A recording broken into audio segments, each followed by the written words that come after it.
कुमार देव education में अपने channel में आपका स्वागत करता हूँ। ये इसका अध्याय 1 इसकी कविता है मास्टर और जिसके लेखक है नागार्जुन। लेखक परिचय। हिंदी के जैनवादी काव्य परंपरा में नागार्जुन कवि के रूप में जाने जाते हैं। नागार्जुन का जन्म सन 1911 में हुआ। उनका मूल नाम वैद्यनाथ था। बाद में बौद्ध धर्म से प्रभावित होने और उसमें दीक्षा लेने के पश्चात उन्होंने अपना नाम नागार्जुन रख लिया।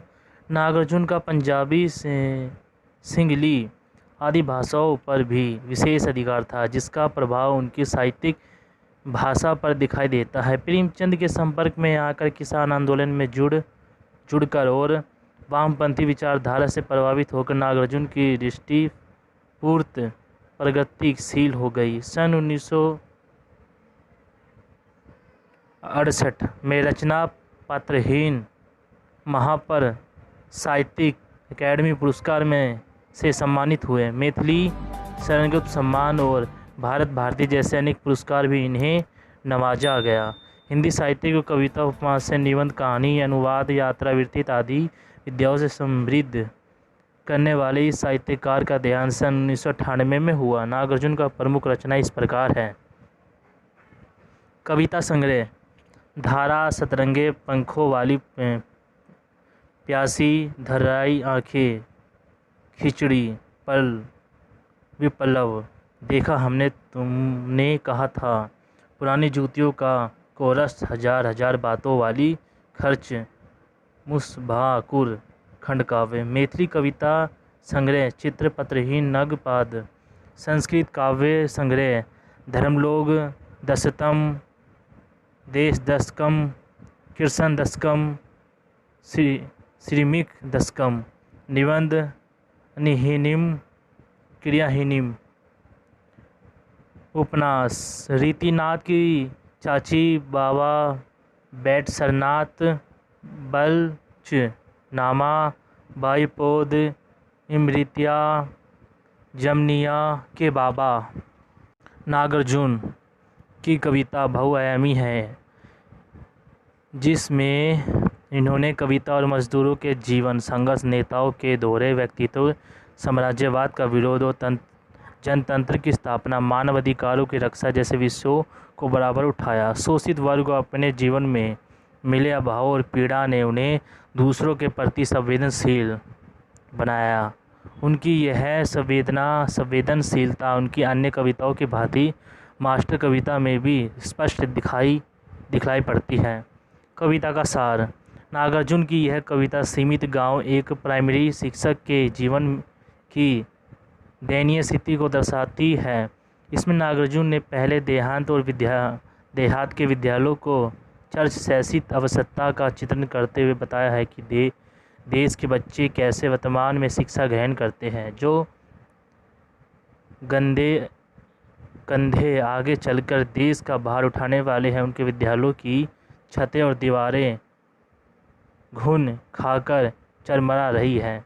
इस कविता में कवि ने घटनाक्रम का वर्णन किया है, जिसमें अनुसार गांव के पास शिक्षा मंत्री के आने वाले की सूचना विद्यालय के शिक्षक को मिली। मंत्री इस शिक्षा के पुराने परिचित थे। बार मंत्री जी ने जेल से इन्हें मास्टर जी को पत्र लिखा, अपने फेल हुए भाई को पास कराने के लिए विनय की थी। मास्टर जी ने सोचा कि मंत्री जी उस समय की उस घटना को और मास्टर जी ने अपने ऊपर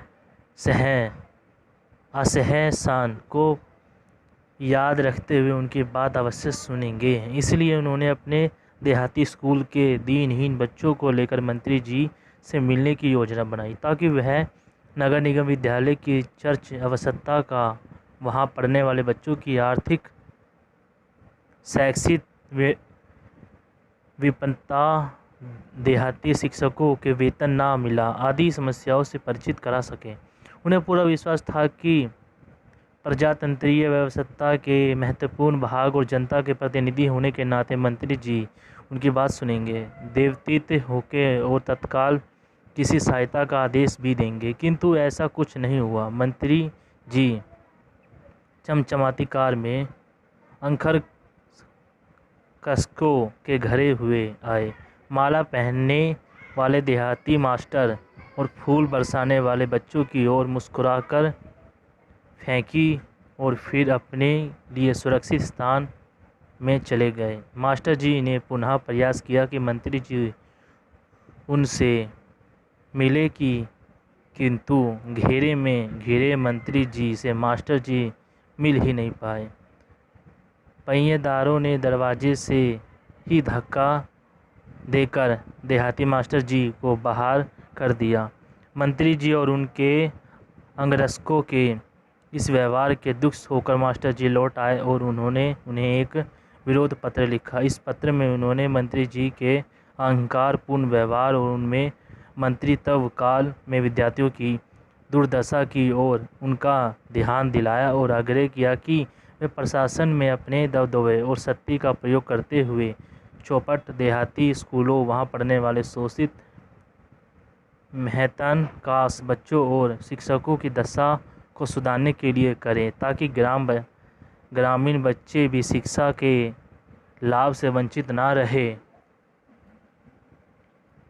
मुख्य विचार: इस कविता में कवि ने देहात और विद्यालयों की दयनीय दशा का हृदयहीन चित्रण किया है। पेट की भूख जैसी आवश्यकता से वंचित ग्रामीण बालकों का शिक्षा ग्रहण करने के लिए विद्यालयों में आना स्थिति के व्यंग्यपूर्ण बताता है। भूख और बिलबिलाए देहाती बच्चों को मास्टर जी द्वारा आदमी बनने की कोशिश व्यंग और भी तीव्र कर देती है। केवल विद्यार्थी ही नहीं, शिक्षक भी आर्थिक शैक्षिक विडंबना से ग्रस्त है।